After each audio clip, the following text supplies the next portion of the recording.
Welcome to another TechHelp video brought to you by AccessLearningZone.com. I'm your instructor, Richard Rost. Today's one for the advanced developers. We're going to talk about the ByRef argument type mismatch error. Chances are you're only watching this video if you're a regular follower of mine, or you got this error message and you're Googling it and trying to figure out how to fix it. So let's talk about what it is and how you can get rid of it. First up, this is an advanced developer lesson, so if you want to be a developer and you're not there yet, but you want to sit at the table with the cool kids, you can start here. Go watch this intro to VBA lesson. VBA isn't scary. This will teach you everything you need to know to get started in about 20 minutes. Now, since this error message literally has the words type mismatch in it, if you don't know what a type mismatch is, go watch this video. It's like if you got a long integer and you're trying to stuff a string into it. That's the wrong type, and you'll get this message. All right, so we'll go watch this video. And the error message literally has ByRef in it. So if you don't know the difference between ByRef and ByVal, go watch this video. I'll put a link to it down below since I don't have a cool screen for it yet. Okay, this isn't one of my more popular videos, but this explains what ByRef means. So go watch this if you don't know, if you're not sure. And finally, we're going to use my little status box sub to display stuff in a little status box. That's all that is. So these are all free videos. They're on my website. They're on my YouTube channel. Go watch them and come on back. Today's question comes from Christine in Kirkwood, Missouri, one of my platinum members. Christine says, I need your help with something I've been struggling with for 3 or 4 days now. I wrote a function, and I've declared all my variables correctly, and I'm getting a ByRef argument type mismatch error. I can't figure out what's wrong. Help me, Obi-Wan. You're my only hope. I love the Star Wars reference. Of course, most people know I'm a Trekkie, so I'm a huge Star Trek fan. But I love Star Wars too, the original ones. The new ones, not so much. But that's a topic for a totally different video. So let's talk about this error message.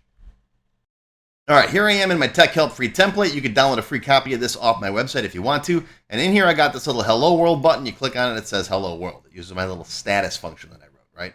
Right-click, build event, take a peek. Bring the code window down here, right? It just goes status, Hello World, and status is up top here. I'm going to move this down. Actually, I'm just going to delete all the stuff in here we don't need so we can get rid of the clutter. Okay, so status hello world sends it up to here, right? S as a string. Now, the obvious way you'll get a type mismatch error is if status is expecting a long, right? If status wants a long and you try to send it a string, what happens? You get the basic type mismatch error. It's not a ByRef type mismatch, but it's regular old type mismatch. You can't do that. Okay, all right, let's bring this here, close that.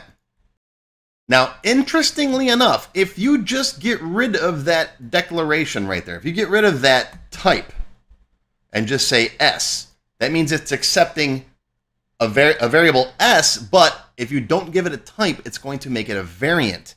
Variant means it can pretty much hold anything. Pretty much, not objects, but it can hold longs, dates, strings, pretty much whatever you give it, within reason. All right, and now if I hit the button, it works. Because this is a string, and you can stuff a string into a variant without any problems. Now, let's say down here in the Hello World button, you declared a variable. Let's say dim my name as a string. And I'm going to say my name equals Richard. Okay, and then I'm going to status my name. Okay, save that. And now run it, and it works just fine, okay? Because my name is a string, I'm putting Richard into that string, and then I'm sending the string up here, which is receiving a variant, and that's okay. You can stuff a string into a variant. What happens if you try to go the other way? What happens if we don't declare this as a string? All right, if I don't put a type on there, it's going to be what? A variant. And what if up here I expect a string? Well, now watch what happens. There's your ByRef argument type mismatch. Okay? Because you can't stuff a variant into a string. Now, ByRef is because, by default, when you pass values back and forth, they're passed ByRef, all right, by reference, as opposed to ByVal, which is where you send just the value, which prevents the original variable from having its value changed. Okay, that's not really important at this point, but it's important to know it long term. All right, but the problem here is that you're trying to stuff the wrong kinds of value into a string. Okay? I see this a lot from people who don't have option explicit in all of their code, and you should. All right, I got a whole separate video on option explicit and why you should use it. Now, it's the default setting now, I believe, in new databases in 2024 now. It wasn't always the case. In older versions of Access, you had to add option explicit. Option explicit forces you to have to define all of your variables. And if you don't, you can do something like this. Right? I'm just using my name. I haven't declared it. So if it's not declared as a type, what is it? It's a variant. And now if I try sending it to the function, same problem. Because my name is a variant here, and repeat it with me, you can't stuff a variant into a string. Okay? So it's very important to always have option explicit at the top of all of your code. All of your code modules, your module modules, your for modules, your report modules. And if you have that setting on that I talk about in the other video, then it'll be there for you all the time, whether you want it or not. And you should want it.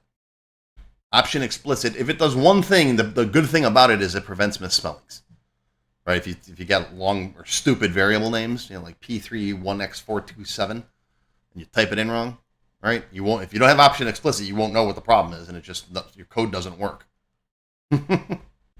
Now, here's where Christine had a problem, and she sent me a copy of her code. I usually don't accept code from people, folks, but I went back and forth in email with her a couple times, which I will sometimes do with my Platinum members. And I finally broke down. I'm like, all right, so send me your code. I'll take a peek at it. So it wasn't very complicated, but I spotted the problem right away. Let's say you got an intermediary function in here. Okay. Let's say you've got your own function in here that sends an email. Okay, let's call it send email. This is kind of basically what she was doing. And you got 3 parameters: email, subject, body, that it's taking in. And you could probably spot the problem right away, right? End sub. Oh, I forgot the word sub here. Private sub send email, right? And you can see right here, this was Christine's problem. She didn't have declarations in here for the types. So these are all variants, right? And so this is what actually, process sending the email. And I'll just pretend we're doing that, but I'm going to say status email. Okay, let's pretend that the status is actually sending the email. So she made her own function where she does this. She adds some extra stuff in here, attachments and blah, blah, blah, and then sends it to the actual function that sends the email. But it's this intermediary that was causing the problem, because now if I come down here and in my Hello World click button, I go send email to me, amacron@gmail.com. Yes, that's my email address. Don't send me all kinds of crazy stuff. Hi there is the subject. And the body is live long and prosper. Okay, so send email is going to send these bits of data to the send email function. It's going to receive them as variants. Then you're going to try to send them to this guy, which wants a string. And email is not a string, it's a variant. So you're going to try and stuff a variant into a string, right? Debug, compile, there's your error message. See, ByRef argument type mismatch. Okay. How do you fix it? Well, you put as string in here. In all of them. As string, as string, as string. Interesting point I want to show you, though. Watch this. Even if you leave those as variants, if you change this to sending to, and with a little concatenation there, look at that. Now, it works. Why is that? Well, because as soon as you concatenate that string value onto the variant, it casts the variant, it converts it basically, as into a string variable type. So now this becomes a string, which can now be stuffed into status. It's weird, folks. Yeah, I know. It takes years to get used to this stuff. So you can basically get around all these problems by making sure you've got all of your arguments typed properly, right? As a string, as a string, as a string. Just like that. And all your variables have to be declared that way too. Another problem I see people do is they'll go dim first name, last name, address, whatever, blah, blah, blah, as string. This is a common problem. I see this all the time. I think I even mentioned this in the the video that I have for dim and for variables. I know I mentioned it in one of my developer classes. What's the problem here? Well, here, everybody see it? All right, pause the video, figure it out if you don't know what the problem with this one is.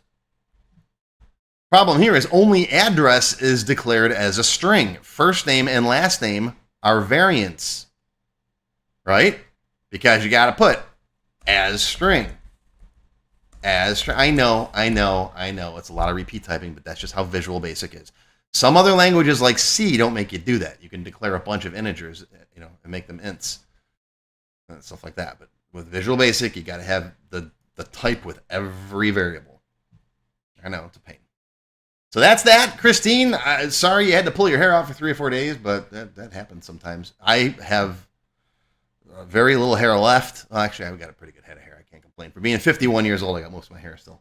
But I've had many, many nights of trying to figure out why this doesn't work, why something doesn't work. And honestly, that struggle will build you into a better developer, because once you make this mistake, you won't make it again. And that's why I make these videos, to try to help some of you who have encountered this error message, and maybe now you'll find it. You'll find my little video and you'll like it. And you'll learn something. Speaking of learning something, if you want to learn more stuff like this, I got lots. I got tons and tons of developer lessons on my website. Come and check them out. There's the link. Or join and become a member of my website, and you get all kinds of free cool stuff. You get extended cut videos. You get a free class every month. You get lots and lots of cool stuff. But that is going to be your tech help video for today. It's Friday, so have a good weekend. Friday, 28th of June, 2024.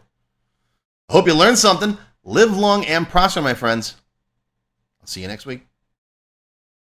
If you enjoyed this video, please give me a thumbs up and post any comments you may have below. I do try to read and answer all of them as soon as I can. Make sure you subscribe to my channel, which is completely free.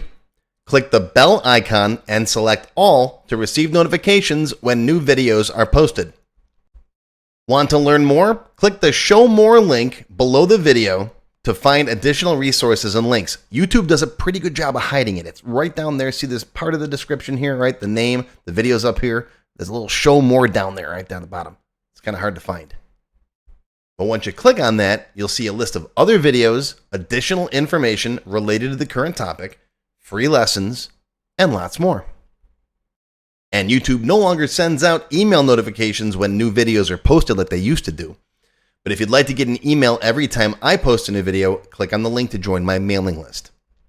And you can pick how frequently to get emails from me, either as they happen, daily, weekly, or monthly. Now, if you'd like to become a paid member of my channel and receive all kinds of awesome perks, click on the Join button. You'll see a list of all the different membership levels that are available, each with its own special perks, including my extended cut videos, access to my code vault, lots of VBA source code in there, template downloads, and lots more. I'll talk more about these perks at the end of the video. Even if you don't want to commit to becoming a paid member, and you'd like to help support my work, please feel free to click on the tip jar link. Your patronage is greatly appreciated and will help keep these free videos coming. I got some puppies to feed. But don't worry, no matter what, these free tech help videos are going to keep coming. As long as you keep watching them, I'll keep making more, and they'll always be free. Now, if you really want to learn Access and you haven't tried my free Access Level 1 course, check it out now. It covers all the basics of Microsoft Access, including building forms, queries, reports, and more. It's over 4 hours long. You can find it on my website or on my YouTube channel. I'll put a link down below you can click on. And did I mention it's completely free?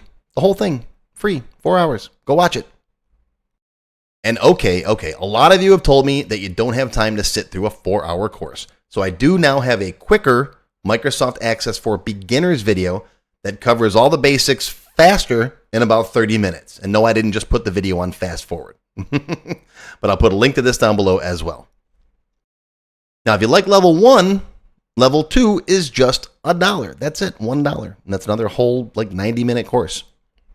Level 2 is also free for paid members of any level, including supporters. So if you're a member, go watch level 2. It's free.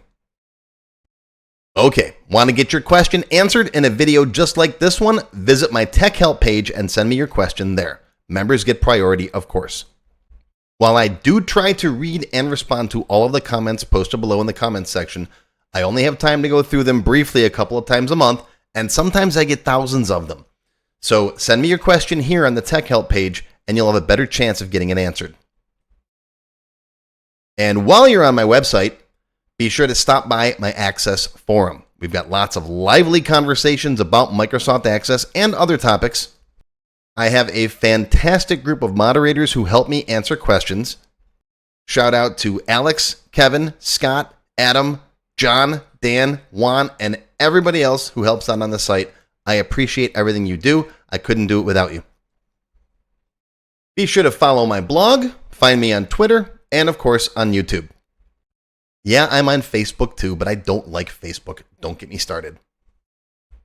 Now, let's talk more about those member perks if you do decide to join as a paid member. There are different levels: silver, gold, platinum, and diamond. Silver members and up get access to all of my extended cut TechHelp videos, one free beginner class every month, and some other perks. Gold members get all the previous perks, plus access to download the sample databases that I build in my TechHelp videos, plus access to my code vault where I keep tons of different functions that I use, the code that I build in most of the videos. You'll also get higher priority if you do submit any TechHelp questions. Now, answers are never guaranteed, but you do go higher in the list for me to read them. And if I like your question, you got a good chance of it being answered. You'll also get one free expert level class each month after you've finished the beginner series. Platinum members get all the previous perks plus even higher priority for TechHelp questions. You get access to all of my full beginner level courses for every subject. And I cover lots of different subjects like Word, Excel, VBA, ASP, lots of different stuff, not just Access. These are the full-length courses found on my website. You get all the beginner ones. In addition, once you finish the expert classes, you get one free developer class per month. So lots of training. And finally, you can also become a Diamond sponsor. You'll have your name or your company name listed on a sponsors page that will be shown on each video as long as you're a sponsor. You'll get a shout out in the video and a link to your website or product in the text below the video and on my website. So that's it. Once again, my name is Richard Rost. Thank you for watching this video brought to you by AccessLearningZone.com. I hope you enjoyed. I hope you learned something today. Live long and prosper, my friends. I'll see you again soon.